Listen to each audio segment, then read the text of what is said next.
নমস্কার বন্ধুরা, আজ নিয়ে এলাম একটা ইভিনিং স্ন্যাক্স বা বাচ্চাদের টিফিনে দেওয়া যেতে পারে এমন একটা জিনিস যার নাম হচ্ছে পটেটো বাইট, যেটা বাচ্চা থেকে বড় সকলেই খুব পছন্দ করবে।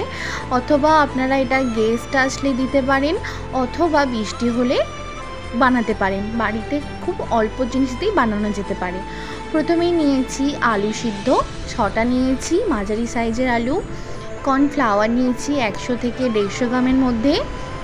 তারপরে নিয়েছি অরিগ্যানো, আদা রসুন বাটা দিয়েছি, নুন দিয়েছি স্বাদ অনুসারে, লঙ্কা গুঁড়ো দিয়েছি। যদি বাচ্চারা খায় এটা একটু অল্প পরিমাণে দেবেন। তারপর দিয়েছি ধনে আর জিরে গুঁড়ো। তারপরে দিয়েছি চিলি ফ্লেক্স। বাচ্চারা যদি খায় এটা তাহলে আপনারা স্কিপ করতে পারেন। হাতের সাহায্যে ভালো করে মেখে নিয়েছি। মাখা হয়ে গেলে এতে একটু তেল মাখিয়ে আর হাতে তেল মাখিয়ে নেব, যাতে আমাদের যে পটেটো বাইটের শেপটা দেব সেটা দিতে সুবিধা হয়। আমি এখানে দেখিয়ে দিচ্ছি ভিডিওতে কিভাবে সাইজটা আমরা রাখবো। এটা চাইলে আপনারা ফিঙ্গারের মতোও করতে পারেন বা ছোট ছোটও করতে পারেন। আমি বাইট নাম দিয়েছি বলে আমি ছোট ছোট রেখেছি। সমস্ত কিছু গোল করে নিয়ে রিফাইন অয়েল বা সানফ্লাওয়ার অয়েল একটু গরম করে নিয়েছি কড়াইয়ে। তারপর ওটাকে দিয়েছি, একদম লো ফ্লেমে রাখবো 5 মিনিট।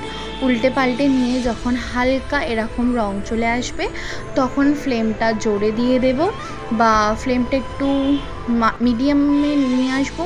তারপরে এইভাবে গোল্ডেন ফ্রাই হয়ে গেলে এক এক করে আমরা পটেটো বাইটটা তুলে নেব। এটাকে ইভিনিং স্ন্যাক্স হিসেবে ব্যবহার করা যেতে পারে বা গেস্ট আসলে সার্ভ করা যেতে পারে। আমি এখানে টমেটো সস আর গ্রিন চাটনি ইউজ করেছি, যেটা বাড়িতে বানিয়েছিলাম। কেমন লাগলো অবশ্যই জানাবেন। আমার চ্যানেলে নতুন হলে সাবস্ক্রাইব করবেন।